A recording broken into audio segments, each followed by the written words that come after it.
आप देखिए जितने भी भाषण उठा लीजिए, चाहे अभिभाषण हो, चाहे बजट भाषण हो, सब भाषण, आपको चुनाव आयोग की वेबसाइट पे जाने की जरूरत नहीं है, गूगल पे देखने की जरूरत नहीं। उन भाषणों से ही सरकार के पता चल जाएगा, मंत्रियों के भाषण से और लोगों के भाषण से, कि आगे किस राज्य में चुनाव होने वाला है। जिस राज्य के बारे में उसमें बात होने लगे, वहां के कपड़ों की, वेशभूषा की, संस्कृति की, खाने की, समझ लो कि बस राज्य में चुनाव आने वाले हैं। और जैसे ही चुनाव खत्म, उस राज्य की चर्चा खत्म। तो ये जो है कि सिर्फ चुनाव जीतना, बाकी कुछ मतलब नहीं। वो उनका है ना सर राउत इंदौरी का, कि सीमाओं पे बड़ा तनाव है, क्या कहीं कोई चुनाव है? वैसे ही हाल यहाँ हो गया कि भाषणों में बड़ा जिक्र है, अरे भाई चुनाव की फिक्र है। बजट जो है चुनाव के ठीक पहले हो रहा, और भाजपा का विज्ञापन निकल रहा चुनाव के दिन कि 12 लाख तक कर मुक्ति, ये बजट की जो घोषणा थी इनके चुनाव में आ गई। तो सीधे सीधे मॉडल कोड ऑफ। धन्यवाद सभापति जी, सबसे पहले तो मैं आपको धन्यवाद देता हूं कि मुझे आपने अवसर प्रदान किया। हालांकि बड़ा कठिन था, देवगढ़ा जी के ओजस्वी और प्रभावमयी भाषण के बाद बोलना बड़ा कठिन काम है। सुनिए, आपकी पार्टी का समय खत्म हो चुका था, इसीलिए मैंने आपको धन्यवाद दिया। नो, प्रतिपक्ष के नेता खड़गे जी का अनुरोध था, इसलिए आपको समय दिया जा रहा है। खड़गे जी का बहुत बहुत धन्यवाद कि उन्होंने अवसर दिलवाया मुझे बोलने। क्योंकि हाथी के पांव में आप भी आ जाते हो और प्रमोद तिवारी जी भी आ जाते हैं। क्योंकि सर ये बड़ा कठिन काम है, देवगढ़ा जी के बाद बोलना, उनके भाषण के बाद बड़ा मुश्किल काम है, लेकिन फिर भी मैं प्रयास कर रहा हूँ। सबसे पहले तो मैं राष्ट्रपति महोदया का जो भाषण है, तो उसके लिए मैं उनको धन्यवाद ज्ञापित करता हूँ। और उसमें उन्होंने जिन जिन बातों का उल्लेख किया, उसमें महिला सशक्तिकरण हो और चाहे शिक्षा हो, उन बातों का हम समर्थन भी करते हैं। लेकिन राजनीतिक जो भाषण है, जो सरकार ने अपनी उपलब्धियों का बखान किया है, उसको लेके हमारे कुछ प्रश्न हैं। पहला प्रश्न ये है कि क्या राजनीति सिर्फ चुनाव के लिए होती है? क्या सिर्फ मकसद है कि केन प्रकार इन तीन तिकड़ा हर तरह से सिर्फ चुनाव जीत लेना ही राजनीति है? या कुछ जो है कार्य करने की भी बात है? आप देखिए जितने भी भाषण उठा लीजिए, चाहे अभिभाषण हो, चाहे बजट भाषण हो, सब भाषण, आपको चुनाव आयोग की वेबसाइट पे जाने की जरूरत नहीं है, गूगल पे देखने की जरूरत नहीं। उन भाषणों से ही सरकार के पता चल जाएगा, मंत्रियों के भाषण से और लोगों के भाषण से, कि आगे किस राज्य में चुनाव होने वाला है। जिस राज्य के बारे में उसमें बात होने लगे, वहां के कपड़ों की, वेशभूषा की, संस्कृति की, खाने की, समझ लो कि बस राज्य में चुनाव आने वाले हैं। और जैसे ही चुनाव खत्म, उस राज्य की चर्चा खत्म। फिर उस राज्य का अपने इस समय मध्य प्रदेश के कोई कपड़ों की, रंग की और उसकी त्योहारों की बात हो रही, ना छत्तीसगढ़ की, ना राजस्थान की, ना महाराष्ट्र और हरियाणा की। अब इसमें सिर्फ था दिल्ली और बिहार, इनकी चर्चा सिर्फ हो रही। तो ये जो है कि सिर्फ चुनाव जीतना, बाकी कुछ मतलब नहीं। वो उनका है ना सर राउत इंदौरी का, कि सीमाओं पे बड़ा तनाव है, क्या कहीं कोई चुनाव है?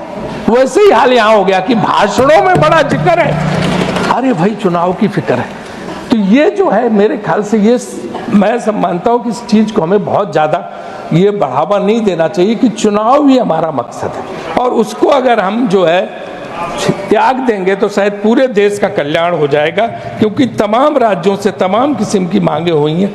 ना राष्ट्रपति के भाषण में उनका जिक्र है और ना ये बजट में भी जिक्र है। अब आप देखिए, आप कहते हो मॉडल कोड ऑफ कंडक्ट, चुनाव आचार संहिता, ये चुनाव आयोग को 1 तारीख के पहले रखना चाहिए था। आप छोटे छोटे काम रुकवा देते, छोटी छोटी परियोजनाएं ये कह के चुनाव आयोग रुकवा देता कि साहब ये जो है वोटर को जो है तुष्टि उसको लुभाने का तरीका। बजट तो सबसे बड़ा घोषणाओं का भंडार है। बजट जो है चुनाव के ठीक पहले हो रहा, और भाजपा का विज्ञापन निकल रहा चुनाव के दिन कि 12 लाख तक कर मुक्ति, ये बजट की जो घोषणा थी इनके चुनाव में आ गई। तो सीधे सीधे मॉडल कोड ऑफ कंडक्ट, चुनाव आचार संहिता को उल्लंघन है। आगे समय इसको ध्यान रखना पड़ेगा। मैं कोई आलोचना नहीं कर रहा हूँ, लेकिन इन चीजों को, टेक्निकल चीजों को ध्यान रख के ही हमें आगे बढ़ना पड़ेगा। और चुनाव आयोग इन चीजों पे ध्यान नहीं देता। आज देखो, आप कुछ भी मानो, एक चीज तो आप भी नड्डा जी मानोगे कि चुनाव आयोग की छवि बहुत धूमिल होगी। वो कुछ नहीं, आप देखो सेशन का जमाना, हमारी सरकार के खिलाफ हम ही ने लगाया था, हमारी सरकार के खिलाफ कितने सख्त कदम उठाते थे, और आज उनका नाम अरे शेखावत जी, आज सुनिए तो, उनका नाम सब लेते हैं, आज किसी मुख्य चुनाव आयुक्त का नाम क्यों नहीं लिया जा रहा? कोई याद कर रहा? क्योंकि वो आंख मूंद के बैठे हो, कुछ देखते नहीं।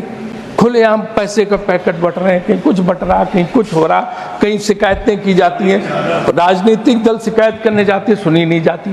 तो चुनाव आयोग से मेरा अनुरोध है कि वो भी जो है इस तरफ ध्यान दें, और ये जो है चुनाव आचार संहिता का उल्लंघन, खुलेआम चुनाव की जो व्यवस्था है उनका उल्लंघन, उसको कम से कम दूर किया जाए, और जो है विपक्ष और दूसरे दलों को भी मौका दें, उनकी बात सुने, उनको अपनी छवि का ख्याल रखना चाहिए। इसके बाद बात बेरोजगारी की आती है। हम किस बात का ढिंढोरा पीटते तो कहते तो सचमुच हमें बड़ा वो था कि 60% युवा शक्ति भारत के पास है। भारत सबसे नौजवान देश है और हम सबसे ज़्यादा जो है आगे अर्थव्यवस्था में काम कर सकते हैं। लेकिन आज हुआ क्या? वही युवा शक्ति आपने गांव में बैठा दी। वो सब बैठे हैं जो कोरोना के बाद गए, कोई लौट के नहीं है। आज सूरत का उद्योग है, मुंबई का उद्योग है, पंजाब का कृषि उद्योग है, लेबर नहीं है, लेबरर्स ही नहीं। और उसकी वजह से मैन्युफैक्चरिंग सेक्टर इतना सफर कर रहा है कि उससे जो है लेबर कास्ट इतनी, देखिए हमें पूरा टाइम मिला, ऐसा नहीं कि फिर हम नहीं बोले। मैं आगे बढ़ राजीव जी, एक मिनट आप खत्म करें, नहीं तो मैं आगे बढ़ूंगा प्लीज। नो नो, चेयरमैन सामने टाइम दिया, आप मत करें, आप खत्म करें। टाइम दिया मुझे, टाइम दिया मुझे, आप खत्म करें जल्दी, नहीं तो मैं दूसरे स्पीकर को बुलाऊंगा प्लीज। टाइम दिया, इसके बाद हमें बोलने नहीं देगा। अच्छा चलो, हम 1 लाख आखिरी सवाल आपने बीच में टोक दिया कि भाषण नहीं, आपका समय जो मैंने नहीं, समय मुझे बोला नहीं, समय आपका जो दिया गया है इस पर लिखा हुआ है। किसने दिया? आप गलत सूचना मत दीजिए, आप गलत सूचना मत दीजिए, अब खत्म करिए। एक सवाल और कि कुंभ का भी जिक्र इसमें आया, जहाँ पे मरे हैं उनके प्रति श्रद्धांजलि अर्पित करती है। लेकिन एक चीज बताइए कि कुंभ एक राजनीतिक जो है आयोजन है या धार्मिक आयोजन? मैं भी कुंभ में बहुत गया हूँ बचपन से, हमारी नानी दादी वहाँ कल्पवास करती थी, मैं जाता था हमेशा। धार्मिक संतों प्रवचन सब, इस समय तो वहाँ मैं एक धन्यवाद माननीय श्री संजीव अरोड़ा, माननीय श्री संजीव अरोड़ा, माननीय श्री संजीव